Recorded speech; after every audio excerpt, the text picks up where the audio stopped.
ушунча балл алыптыр тесттен. Сен не кылып жүрөсүң?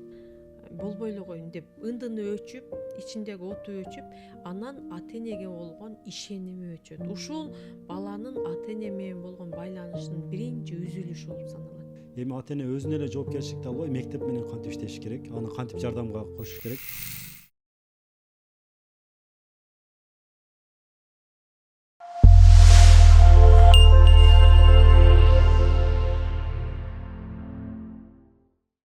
Ассаламу алейкум, урматтуу биздин YouTube каналыбыздын көрүүчүлөрү. Бүгүн дагы бала тарбиясынын эң актуалдуу темалар боюнча сүйлөшөбүз. Бүгүн бизде конокто психолог магистр, бала тарбиясы китебинин автору Разия Атамкулова эжекебиз. Кош келипсиз эжеке. Сизди эми кыскача тааныштырдым. Элге өзүңүздү кененирээк тааныштыра кетсеңиз. Рахмат. Мен Разия Атамкулова, психолог магистр, бала тарбиялоо боюнча, гумандуу тарбиялоо методикаларын жайылтуу боюнча өзүмдүн иштерим жана бала тарбиялоо китебинин автору болуп саналамын. Бул жерде психология илимине терең киришип, магистратураны дагы быйыл аяктап атамын. Ошол эле учурда Ош шаарындагы Үмүт планетасы балдарды коррекциялык реабилитациялоо борборунда дагы 2 жылдан бери иштеп келемин. Быйыл Кыргызстан боюнча кыргызча психологияны жайылтууда психология академиясынын директору болуп саналамын. Бул жерде биз коомубузду өнүктүрүүдө, балдарды мыкты тарбиялоодо психология илимисиз алдыга жалабайт экенбиз. Балдардын кичинекейинен ийгиликтүү тарбиялоого, билимдүү болушуна, адеп акылактуу болушуна жана тарбиялуу болуп коомго чоң салымдарды кошушуна, алардын дараметин, алардын табиятын, кызыгууларын, таланттарын аңдап, аларды убагында билимдүү кылыш өтө зарылчу экен деп саналат. Ошол менен эле бирге сиздер менен кошо ушул заманда 5 баланын энеси катары балдарымдын билими менен да алпырышып келемин. Алардын жыйынтыктарын азыр аз-аздан көрүп баштадым. Психологиялык билимдерди колдонуп, учурда чоң баламды президенттик Акылман лицейине эң жогорку балл менен өткөрө алдым. Бул менин өзүмдүн 2-3 жылдык эмгегимин бир аз жыйынтыгы деп айта аламын. Мындан ары дагы чоң пландарды койгонбуз. Аларды сиздер менен кошо, сиздер менен бирге ишке ашырабыз буюрса, андыктан биздин көрөрмандар, угармандар, балдарыбыз өтө мыкты, кыргыз эли учукур эмес, бизде эң акылдуу, эң эстүү балдар чоңоюп келе жатат. Ошолорду заманга жараша билимдүү кылып чоңойто алышыбыз керек. Ушул багытта мен сиздер менен шериктешмин. 7-класстардан баштап өспүрүм курак, ушул курактарда бала өзүнө жоопкерчиликти алып, мен дагы инсанмын, мен менен эсептешкиле дегендей өзүнүн мындай бир орусча айтканда позициясын коюп чыгат да. Эми ушул мезгилде коомго бизге кандай балдар керек? Бизге лидер балдар керек да. Мекенине кызмат кылган, ата энесине кызмат кылган, жаратман балдар керек. Эми ушул мезгилде ата эненин жанагындай бир басмырлоосу ошол лидер болуп чыга турган балдарды дагы мындай ыңгайлуу балдарга айландырып койбойбу? Жоош балдарга. Ооба, сурооңузду түшүндүм. Бул деген сөз биз ата энелер өзүбүздүн ыңгайлуулугубуз үчүн балдардын демилгелерин басым менен жоготуп, алардын өз көз караштарын, өз алдынчалуулугун токтотуп, анан биз айткандай жоош момун, жер көз деп коет. Анан муну дагы бизде өтө эле тереңдеп кетсе кул мүнөз. Эмнени айтса айтканды эле кылып, бирок өзүнүн ою жок, өзүнүн эрки жок, демилгеси жок балдарды чыгарып атабызбы деп. Бул айрыкча эркек балдарга өтө актуалдуулугу. Себеби кыз балдар дагы бир аз назик келип, ийкемдүү болуп келет. Эркек балдар кайраттуулугу менен, жаратмандуулугу менен жана амбиция, бир чоң максаттарды коюп, ошону ишке ашырам деп күйүп жанып, кайраттанып, артынан канча адамды ээрчитип барыш керек да. Ушул багытта чынында эле ата эненин өтө билимдүүлүгү талап кылынат.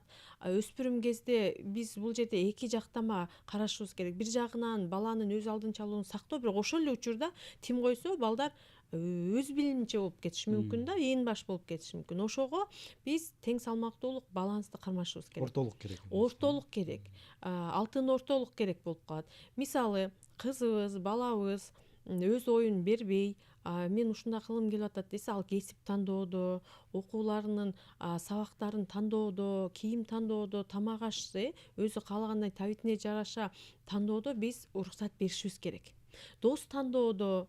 А бирок мисалы шарият чегинде, мыйзам чегинде жана адеп ахлак нормаларын сакташыбыз керек дегенде, мында биздин айтып аткан жалпы коомдук эрежелер эске алынып, ал балага сиңилиш керек болот. Себеби балдарыбыз 15 жашта, айрыкча ушул 13-15 жашта мен баардыгын билип атамын, ата энем эч нерсени түшүнбөйт, эч нерсени билбейт экен деген позицияда болуп калат да. Түшүнбөй атат деп. Бирок ал жерде алардын мээсинде нейропсихологияда айтат, баланын эмоциялык жана сезимдик импульстары, башкача айтканда алардын дүүлүгүүлөрү, дебелебеси козгоп, мисалы акыл эс менен иш жүгүрбөй көбүнчө сезимге берилгени байкалат. Бул жерде акылдуу чоң адам аны бир аз көзөмөлдөп багытташ керек болот баары бир. Ошол учурда баланын кызыгуусу, анын каалоосу кайсы жака келатат, бирок ошол шариятка каршы келбейби, кандайдыр бир биздин мыйзамга каршы келбейби? Келбесе макул. Кааласа уста болсун, кааласа юрист болсун, туурабы? Кааласа мисалы шарият чегинде деле кийимдер бар. Кыздарды деле ушундай кийинсин десек, кааласа оверсайз кийсин, кааласа эмне кийсин. Бирок биз ошого чейин жок, сен муну кийбе, муну кий, бул мага жакпайт, сени муну кылганың жакпайт балам, сен математиканы оку, биологияны оку, ушундай өзүбүздүн оюбузду таңуулоо чеги менен болбосо болбойт. Бул жерде бизге эң чоң жардам бере турган нерсе баланын ички табиятынын бизге берген чакырыгы. Бала кайсы жагы ыктап атат, эмнеге кызыгып атат? Ал ушул саясатка кызыгып атабы? Анда ошол жакта окусун. Саясатка кызыкпай эле бир нерселерди жасап, көркөм өнөр, чыгармачылык болду, ошол жака кирсин. Же тили буудай куйруп, аябай сүйлөп атабы? Анда чечендик өнөргө барсын. Же эч нерсени сүйлөбөй, жалаң бир нерселерди роботторду жасап, же бир нерселерди жаратып атса, ошол боюнча билим беришибиз керек. Демек, багыт ар бир баланын табиятына салган биздин Аллах Тааланын дареметин таанып билип, ошого жараша ата эне шарт түзүп, анан тартипти орнотуп, көзөмөл кылып, тандоону бирок балага коюшубуз керек.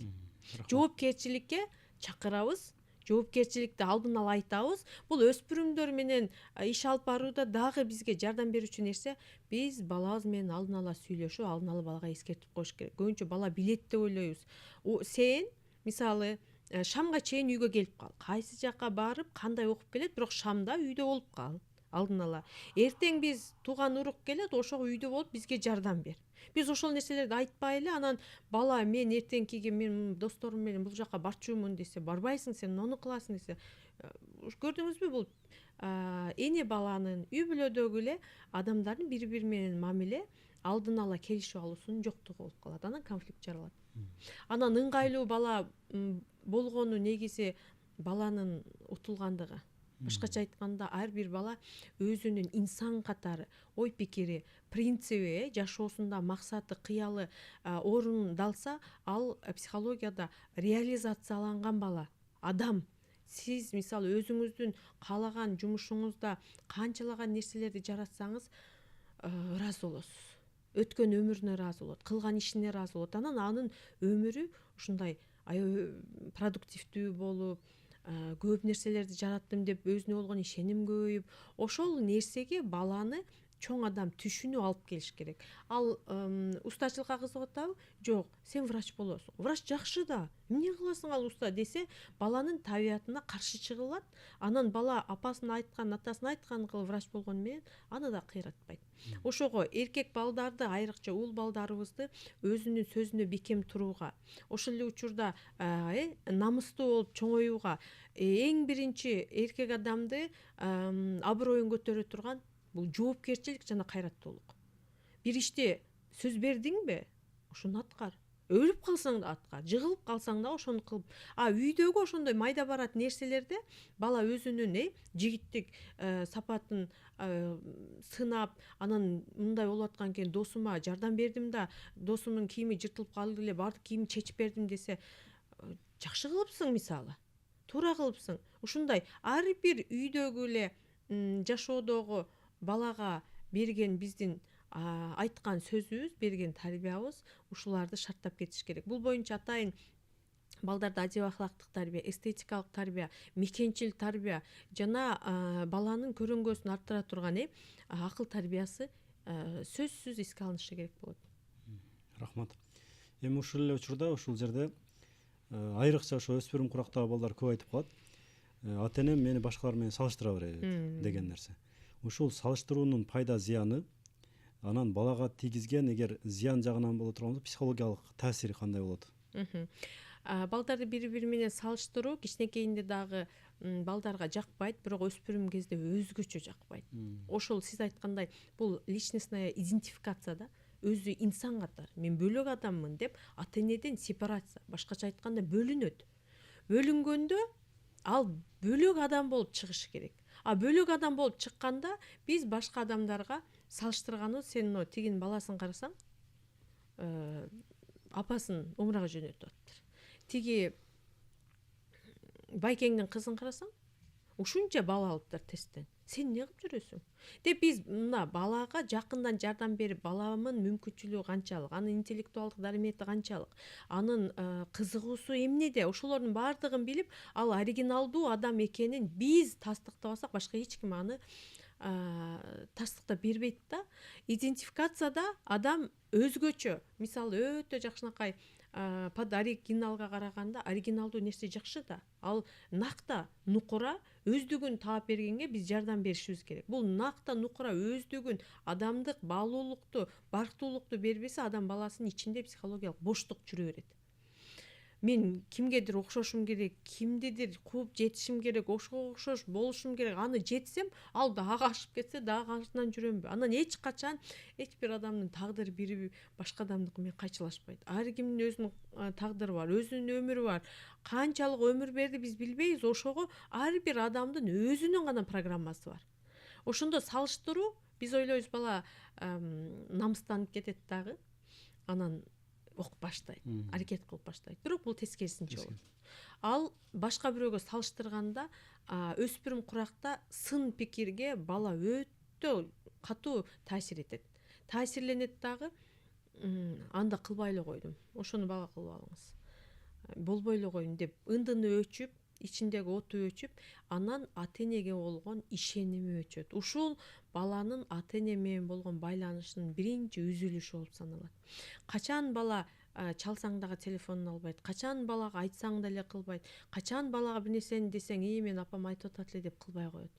Ошол качан ата эне аны башка бирөө менен салыштырганда, башка баласынан карап, балдардын арасында деле салыштырууда кичине инисин өйдөрөөк көрүп, аны жакшыраак мактап, ошончолук да болбойсуң да деген, ал өздүгүн кабыл албоого барып жатат да. Ошондуктан бул жерде балдарды салыштырбай, эч качан салыштырбай, баланын өздүгү бар экенин ата эне тастыктап бериши керек болуп калат. Салыштыруудан жакшылык келип чыкпайт. Балдар менен мамилеси сууп, акыры мындай өтө жаман көрүшпөс абалга деле келип калышы мүмкүн. Мына ушул убакта соц тармактар боюнча да кичине кошо кетсек, соц тармактарда дагы азыр башкаларды салыштыруу күчөп жатат, көрөт. Ошол эле убакта соц тармактардын реалдуу окууга кандай зыяны бар, анан кандай пайдалары бар? Ушулар боюнча да айта кетсеңиз. Соц тармактардын биздин аң сезимибизге, тарбиябызга, жашообузга өтө чоң зыяны келип атат деп айтсак болот. Бул психологиялык жактан басым кетип атат, психологиялык жактан таңуулоо кетип атат. Кандайча дегенде, биз соц тармакты көргөндө эле биз өзүбүздү ошого салыштырабыз.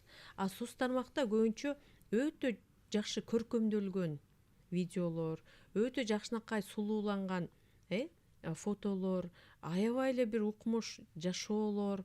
Анан биз каалаган, биз дайыма кыялдан өмүр бою жетебиз деген адамдарда баарында эле машина алып алып, миллионго жетип, анан мындай результат көрсөттүм дегендер биздин жашообуздун баркын кетирип коет. Менчи эч нерсеге жетише албаган, эч нерсе колунан келбеген, баары эле өнүгүп, ийгиликтүү болуп кетти, мен эле калдым. Айрыкча бул бала багып отурган, иштебей, баласы үчүн атайын өмүрүн арнап аткан апаларга өтө чоң таасир этип атат. Азыркы жашоодо результат жыйынтыктын жашоосу деп да аталып атат. Башкача айтканда, бир айда мен миллионго чыктым, бир жылда мен мынча таптым мындай. Бизде материалдык финансылык каражаттык тараптан эле топтолгон жыйынтык болуп атат. Ошол миллионду тапкан адамдын бактылуулугу, жан дүйнө тынчтыгы, үй бүлөсүндөгү тынчтык, баласына болгон санаасы жоктугу, жолдошу менен ынтымак мамилеси, баласы анын мээримине тоюп ал ички гармонияда жана үй бүлөлүк гармонияда жашап атабы, ал ар бир адамдын өзүнө тиешелүү. Бул соц тармакта көпчүлүк эл билип коюшу керек, реалдуу жашоо чагылбайт. Ал бурмаланып өтө жакшы формада. Качан гана биз бактылуу болгондо фотобузду киргизип коебуз. Качан гана биз жакшынакай чыкканда ошол видеолорду топтоп монтаж кылып өтө жакшы бир мелодия менен коебуз. Өтө таасири күчтүү болот. Анан караса эле башкалар бактылуу, башкалар жетишип ийгилик болуп атат, биз эле артта калып атабыз деген адамдарда кыжалатчылык пайда болуп атат да. Бирок ошол эле миллионду тапкан адамдын деле өзүнүн бир көйгөйү бар. Жан дүйнөсүндө ушундай болушу мүмкүн. Социалдык тармакка чыккандар көбүнчө 5-10 эле пайыз болуп, калган эл өзүнүн эле жашоосунда жашап атат. Бирок ошол соц тармактагы көрсөтүлгөн мындай идеалдуу жашоолор таңууланып калып, ушундай силер жашашыңар керек дегендей шаблон берилип калып атат. Биздин жашообуз туура келбесе, анда биз бактылуу эмеспиз, анчалык өнүккөн эмеспиз, ушундай. Ар бир адамдын бактысы өзүнө жараша. Кээ бир адам өзүнүн сонун көркөм өнөрү менен, чыгармачылыгы менен кийизин тигип, сонун жанын багып, жакшынакай жашашы мүмкүн. Кээ бир адамдын бактылуулугу жөн эле сонун гүлдөрдү өстүрүп, аларды жакшынакай адамдарга таратып, ошону менен күн көрөт. Кээ бир адам чынында бизнес менен алектенет. Кээ бир адам китеп жазуу менен. Бул жерде ар бир кесип бардактуу, ар бир өзүнүн жолун таап, ал өздүк бакыты эмнеде экенин билгенде, бул аң сезимдүү жашоо дегенди билдирет. Мисалы, соц тармакта канчалык мыкты идеалдуу жашоо көрсөтүлсө дагы, мен жок, менин жашоом башкача, менин бактым башкача деп айта ала турган адамдын ошончолук өзүн тааныгандыгы психологиялык жактан жетиктиги деп аталат да. Мисалы, антип саякаттап жүргөн адамдар бар, толтура сонун жерлерде жүрдүк дейт, бирок ал кадрдын артында эмне бар? Канча кыйналып. Мисалы, бизге муну артисттер жакшы айтышат. Артисттер сонун эле жылтырап, дайыма күлүп жайнап жүрүшөт, бирок артисттин жашоосун силер элестете албайсыңар деп, көчүп, дайыма жолдо, үй бүлөңөн алыс, анан кыйналганыбызды билдирбей, кашкайып күлүп, жакшынакай болуп элдин көңүлүн көтөрөбүз деп, туурабы? Анын ички абалы, жан дүйнөсү кандай болуп атканы ошол ар бир адамдын өздүгүнө байланыштуу деп айтабыз да. Ошого соц тармактагы кырдаалдар бала тарбиясына өтө чоң жаман таасирин да калтырып атат. Себеби балаң мындай тарбияла, андай тарбияла, андай дебе, мындай дебе. Анан балдары менен эле кафеде сонун эле жүрүшөт, үйдө тамак кылып кыйналбай. Балдарын көтөрүп алып эле Дубайда жүрүшөт да, аны көрүп ар бир балалуу эне мен деле ушинтип сонун жүрсөм болбойбу дейт. Ал Дубайдан келип алып 1 саат кыйналганы, 1 айлык лечениясы менен кыйналып аткан, ал малда чыгарбайт. Ошондуктан биз социалдык тармакты дагы иргеп, анан ал бирөөнүн жашоосу. Менин реалдуу жашоом кандай деп бирөөлөрдү туурап, аларга теңелип, алардын артынан түшүп эмес, өзүбүздүн бактыбызды курганга аракет кылсак, ошол адам өзүнүн жашоосунда бактылуу, гармонияда жашайт.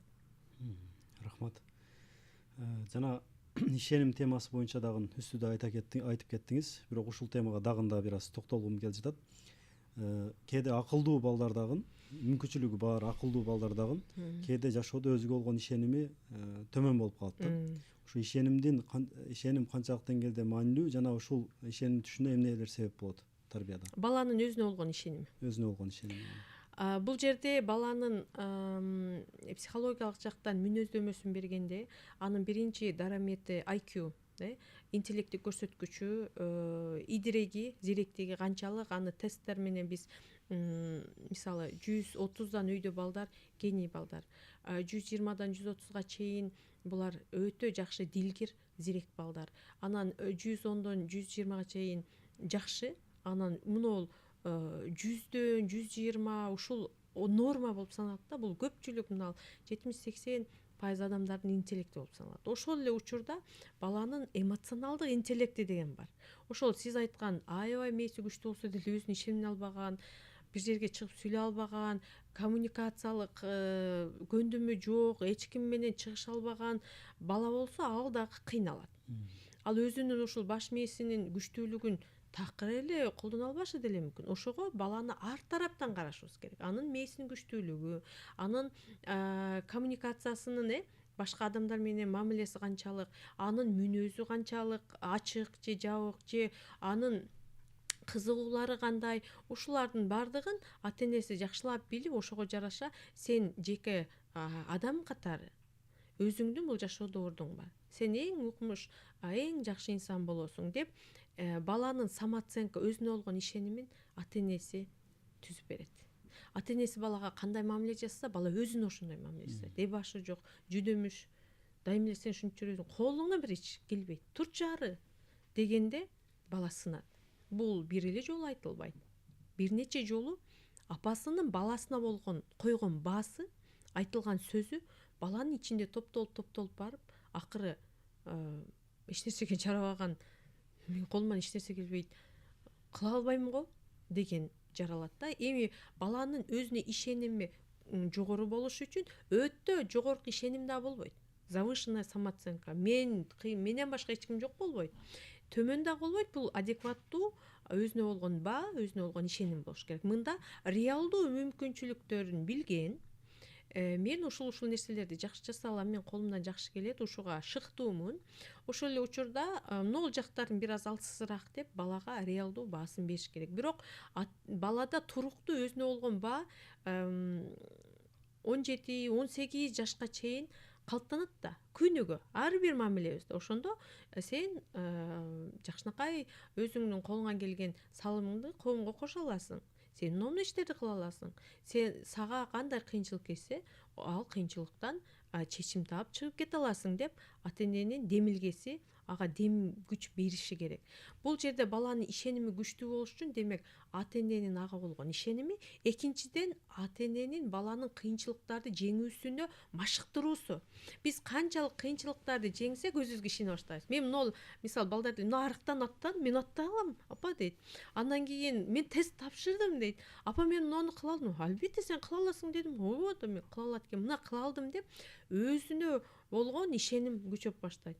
Койчу сен айыл тапшыра аласыңбы, албайсыңбы? Сен биринчи батырсыңбай тапшырсаң тестти.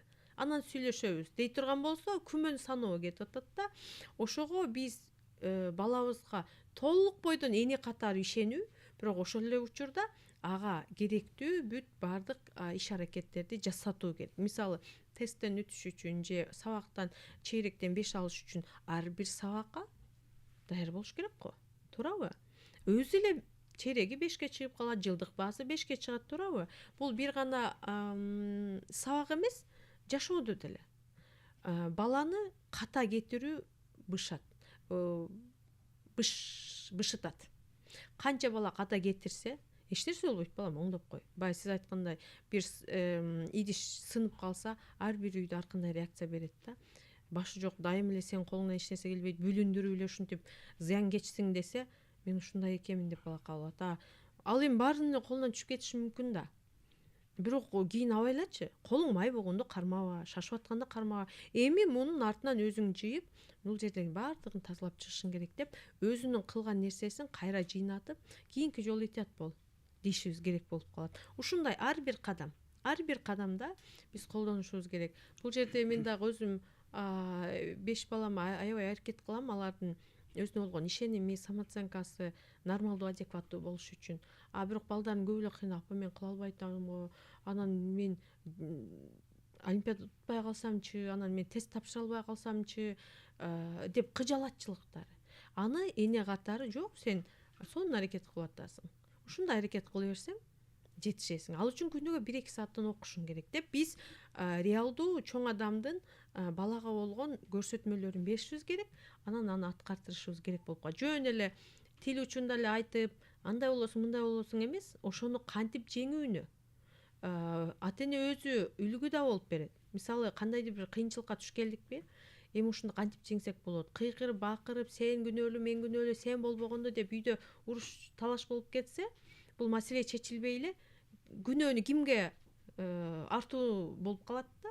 А ошондо эмне болду, акча жоголуп кетти, кантип табыш керек, телефон жоголуп кетти, кантип табыш керек, дагы эмне болду, тамак убагында жаса албай калыптыр, же балаңыз сумкасын бир жерде унутуп калды, эмне кылыш керек, тез барып табыш керек.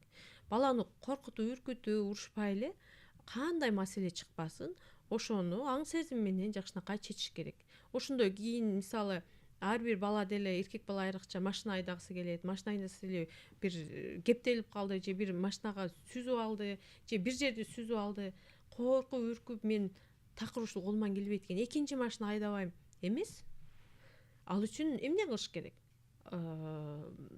ылдамдыкты сакташ керек болчу, сактасын.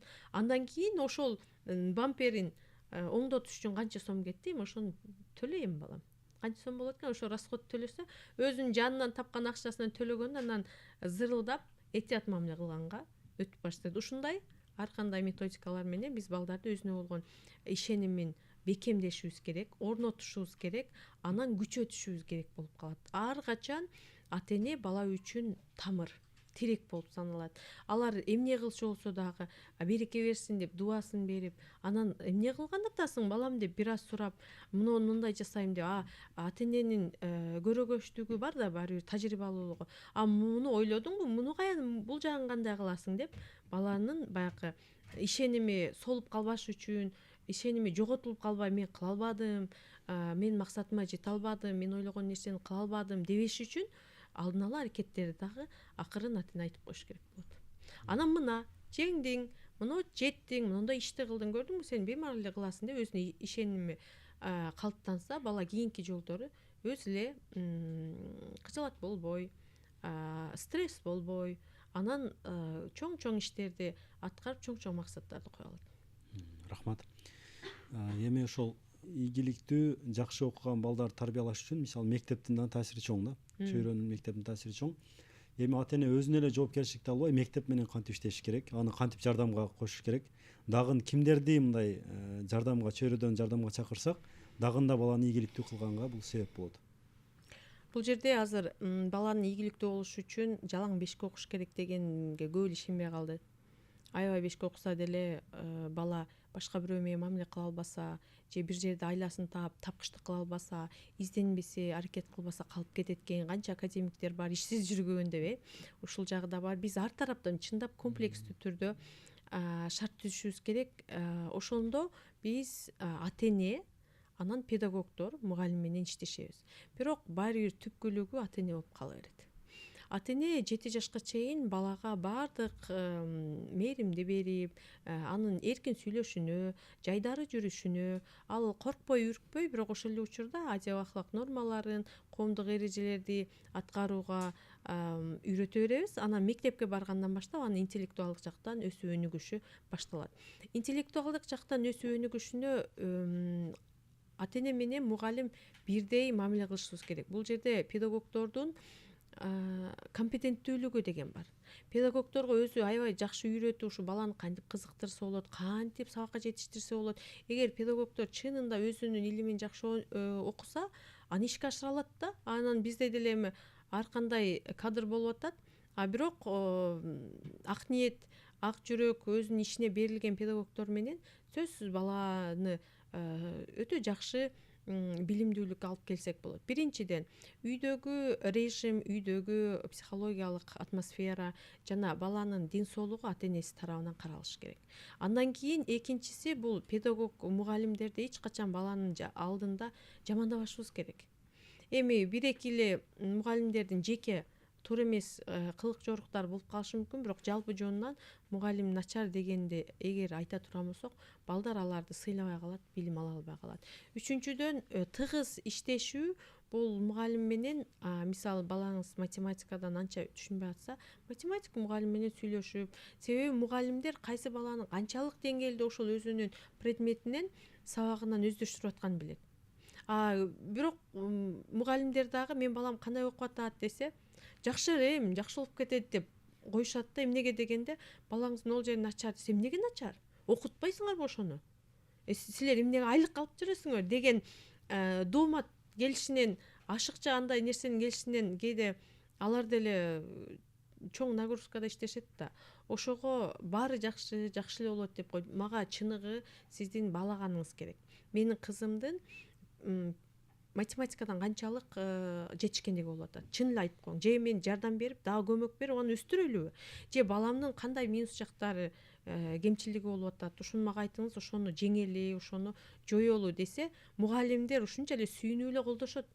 Бизде мугалимдерге эң оор нерсе баланы окутуу эмес, баланын ата-энеси менен чыгыш аябай кыйын да. Себеби мен балама жалаң мактап мамиле кыл, жакшы мамиле кыл. Мен балама эмнеге 5 койбой койдум? Ошону досуна коюп, буга эмнеге 3 кой? Ушундай ата-энелер талашып, мисалы педагогикалык ишмердүүлүктү түшүнбөй туруп, анан талаша беришет. Мен баламдын реалдуу баасы канча? Бизге чыныгы баа керек.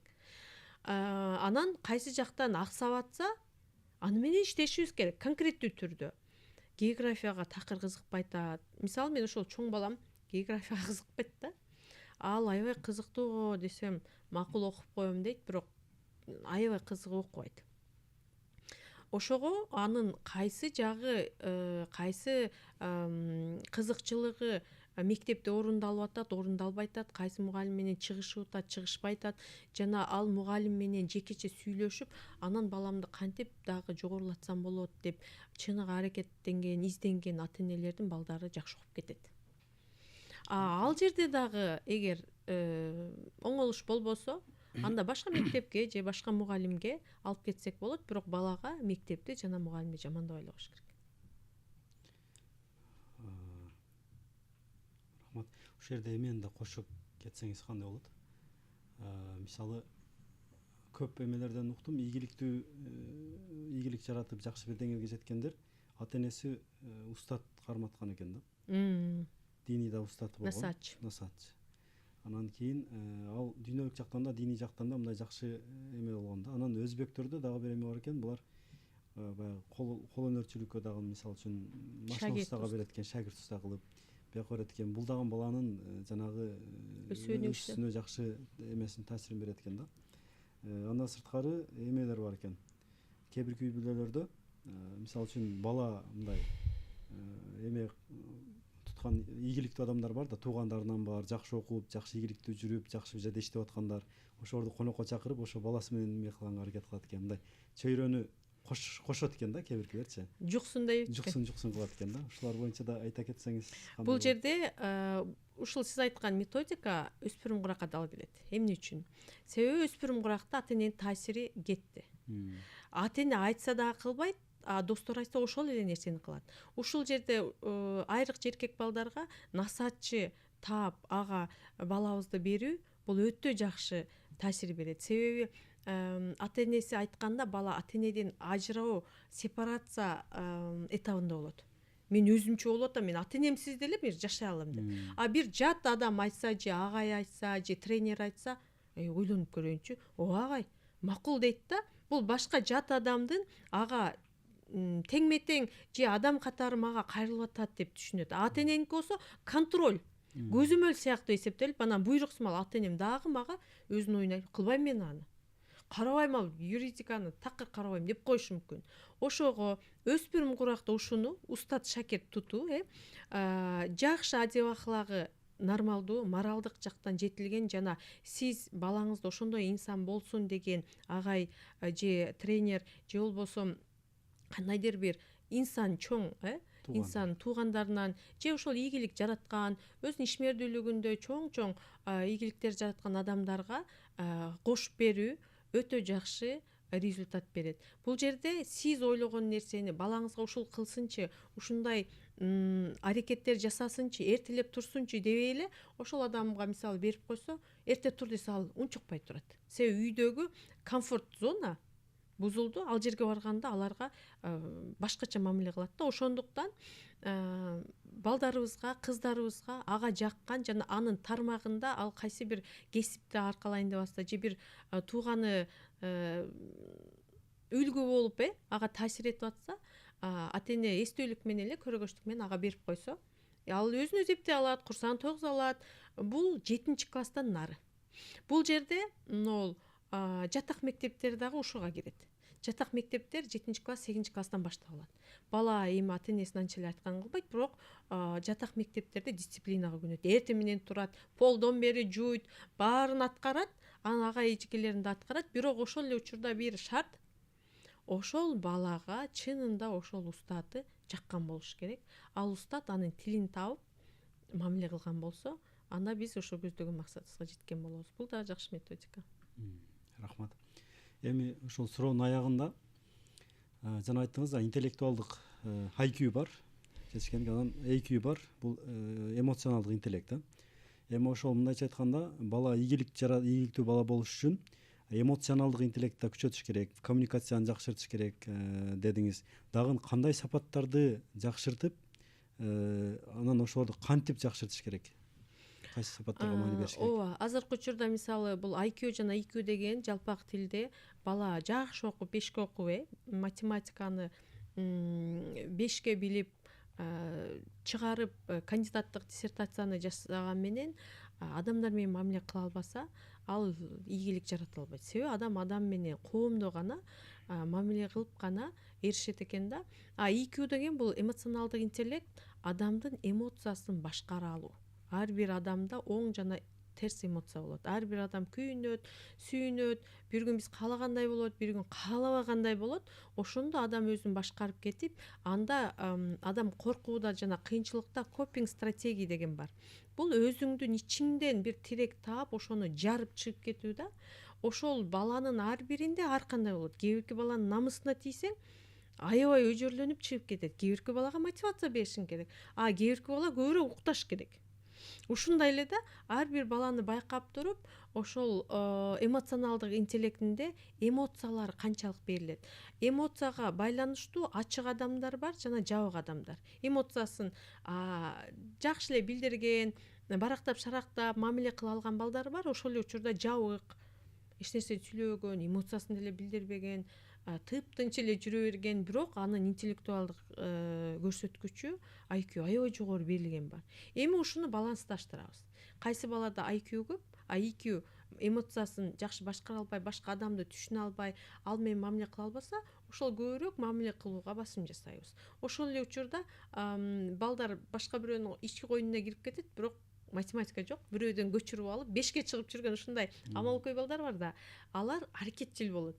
Алардын дареметин көтөрүп, мисалы репетиторго беришибиз керек, же болбосо кайра жакшы окута турган мугалим менен баарлашып, анын жөндөмүн көтөрүшүбүз керек болуп калат. Бул IQ жана EQ бири-бири менен эрс аркак кеткенде гана толук түрдө гармонияда, адам өзүнүн гармонияда өсүүсү, жетилүүсү, жан дүйнөсү тынч, кылган ишине аябай ыраазы болгон, анан айлана чөйрөсү дагы өзү барктаган, жакшы адамдар менен курчалган, анан кылып аткан иши өтө кызыктуу болгондо адам бир күндө иштебейт экен. Ушундай адамдын табиятына жараша миссиясын таап беришибиз керек болот да. Бул багытта балдар ар түрдүү, ден соолугу ар түрдүү, кабыл алуусу ар түрдүү, ошону индивидуалдуу түрдө дифференцияланган деп коет.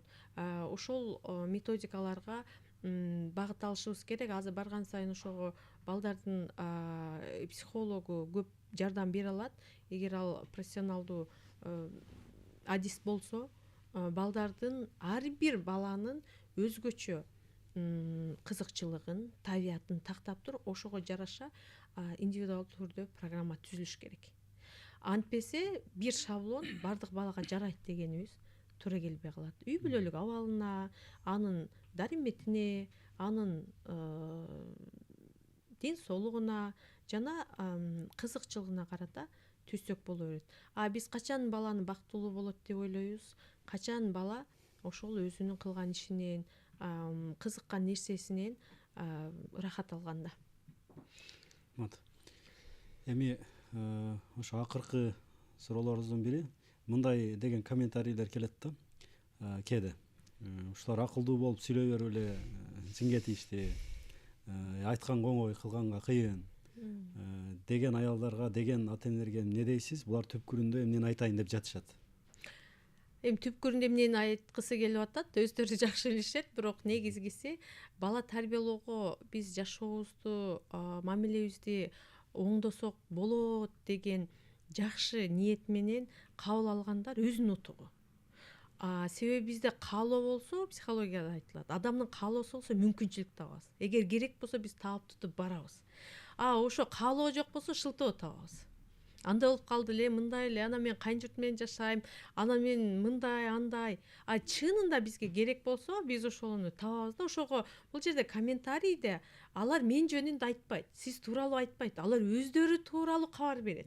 Эгер негативдүү бир өтө терс мүнөздөгү же мындай кычыланган же жактырбаган, сындаган комментарий болсо, ошол адамдын жашоосу бактысыз деп билебиз.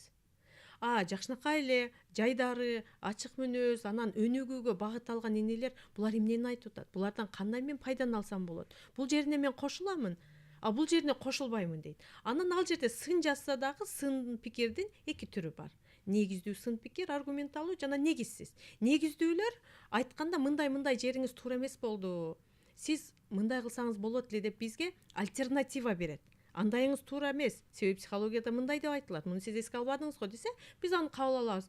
Мен сөзүмдө ушуну эске албапмын. Туура айтасыз деп биз ынанабыз.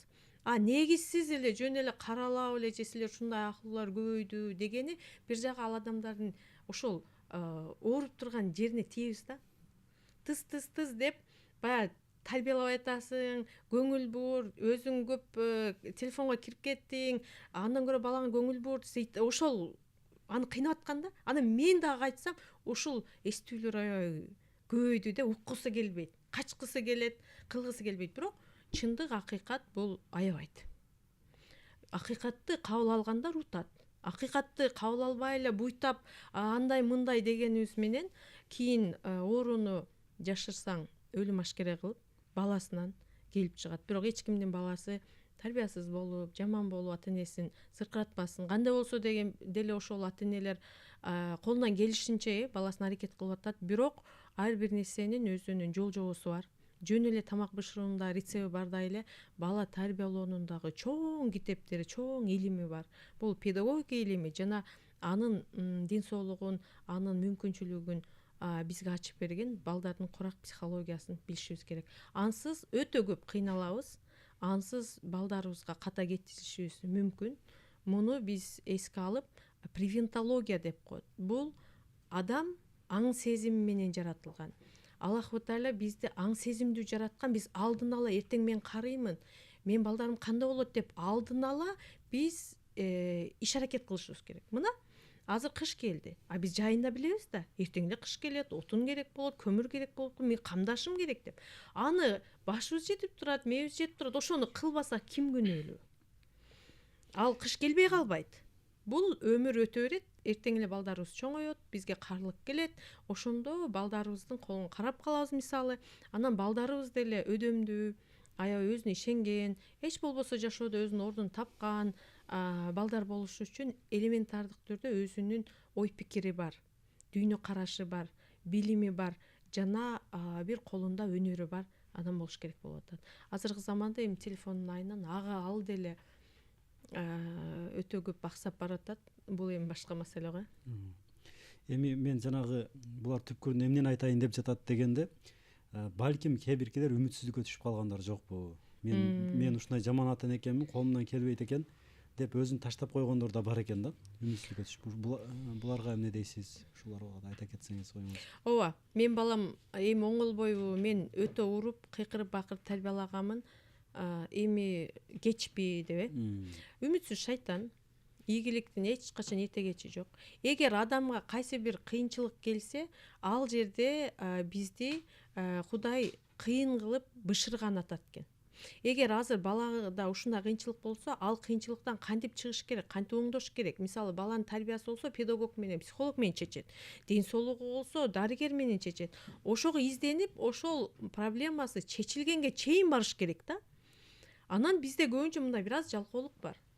Сиз барып чечип беришиңиз керек, же мен барып чечип, же мамлекет аны барып чечип бериш керек да. өзүнүн демилгелүүлүгү, өзүң аракет кылып өзүңүн жашооңду уюштуруп ал деген бул аң сезимдүү жашоого болгон жандашуу.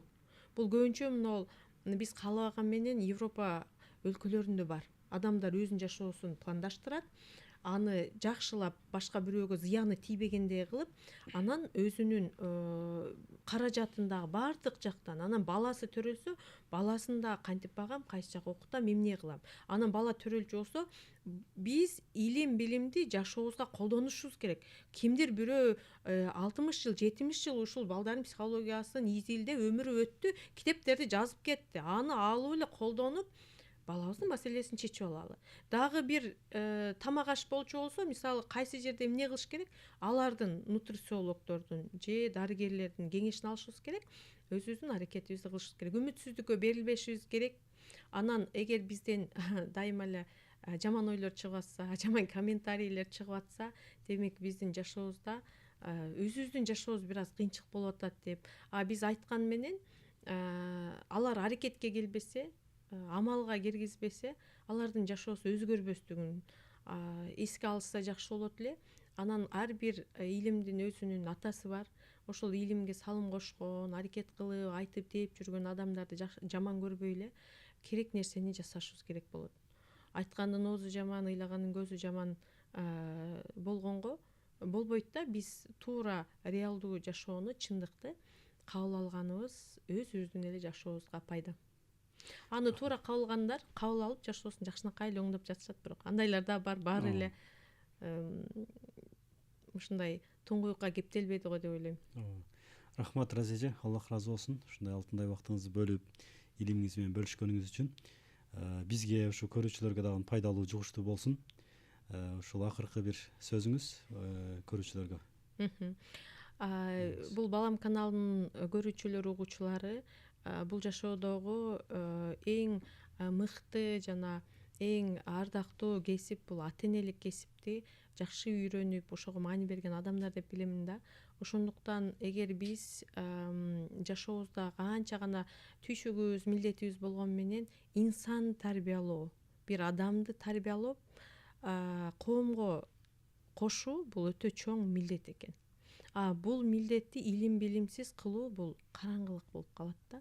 Туш келди эле, ушундай болуп калаар эми деп божомол менен кылганыбыз чоң катачылыктарга алып келип, анан ал адам баласы эгер жакшы тарбияланбай калса, өзүнөн өзү жаман жакка кетип калышы мүмкүн экен. Ошондуктан биз бала тарбияда танапис жок дейт. Ушул балабыз бизге көз каранды болуп турганы 13-14 жашта жакшылап көңүл буруп, жакшынакай өзүнүн жол жобосу менен китептерди колдонуп, журналдарды, азыр мына каналдардан деле канча көрүп, өзүбүздүн катачалык жактарыбызды көрдүк. Мен ушуну кыла албайт экенмин деп билдик. Ар бир ата эне билип атат. Ошол жак менен көбүрөөк иштешип, ошол темаларды тереңирээк үйрөнсөк, буюрса маселелер чечилет. Ажалдан башка баардык нерсенин амалы бар. Баарын ишке ашырсак болот, бир гана бизден аракет. Рахмат. Урматтуу көрүүчүлөр, биз дагы суранып кетет элек. Бизде өзүңө каалаган жакшылыкты башка бирөөгө да каала дейт. Ушул алган пайдаңыздарды башка бирөөлөр менен да бөлүшүп, каналыбыз менен да боюнча да маалымат бере кетиңиздер. WhatsApp группаларыңыздар бар, башка Instagramыңыздар бар. Бөлүшө кеткенин суранабыз. Баарыңыздар ушу балдарыңыздардын жакшылыктарын көрүңүздөр. Алган илимиңиздер жугуштуу болсун. Рахмат. Айтканыңыз келсин.